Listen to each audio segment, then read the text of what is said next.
Polio ബാധിച്ച് 70 വർഷത്തോളം ഇരുമ്പ് ശ്വാസകോശത്തിൽ ജീവിച്ച പോൾ അലക്സാണ്ടർ അന്തരിച്ചു.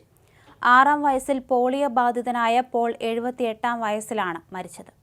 1952-ലാണ് പോളിയോ ബാധിച്ച് പോളിന് തലയ്ക്ക് താഴേക്ക് തളർന്നത്.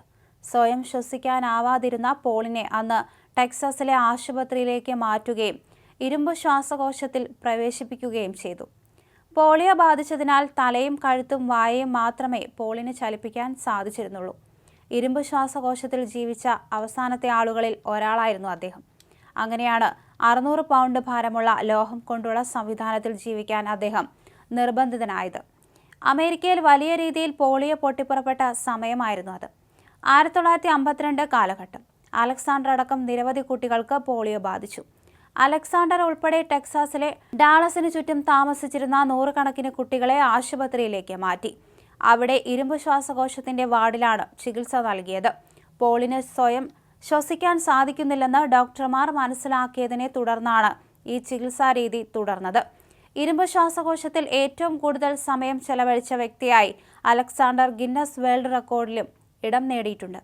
ഒരു വ്യക്തിയുടെ ശരീരത്തിന്റെ ഭൂരിഭാഗവും ഉൾക്കൊള്ളുന്ന ശ്വസന സഹായ സംവിധാനമാണ് ഇരുമ്പ് ശ്വാസകോശം. പുതിയ ആരോഗ്യരംഗത്ത് ഇതിന്റെ ഉപയോഗം കാലഹരണപ്പെട്ടതാണ്.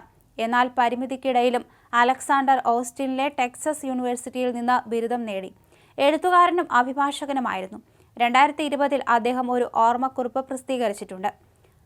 തുടക്കത്തിൽ മെറ്റൽ കവചത്തിനുള്ളിൽ ചലിക്കാനോ സംസാരിക്കാനോ അലക്സാണ്ടറിന് സാധിച്ചിരുന്നില്ല. പിന്നീട് പേര ഘടിപ്പിച്ച പരന്നതും ഒരടിയോളം നീളമുള്ളതുമായ ഒരു പ്ലാസ്റ്റിക് വടി അച്ഛൻ അലക്സാണ്ടറിന് നൽകി. മൊബൈൽ ഫോൺ പോലുള്ള ഉപകരണങ്ങളുടെ ബട്ടണുകൾ അമർത്താനും എഴുതാനും ഇത് അലക്സാണ്ടറിനെ സഹായിച്ചു. പിന്നീട് അയാൾ സ്വയം ശ്വസിക്കാൻ പഠിച്ചു. അതോടെ കൃത്രിമ ശ്വാസകോശത്തിന് പുറത്ത് കുറച്ച് ദിവസങ്ങൾ അദ്ദേഹം കഴിച്ചുകൂട്ടി. ഈ സമയത്ത് അലക്സാണ്ടർ കോളേജിൽ പോവുകയും സർവകലാശാലയിൽ പ്രവേശിക്കുകയും ചെയ്തു. നിയമബിരുദവും നിയമപരിശീലനവും നേടി അഭിഭാഷകനായി.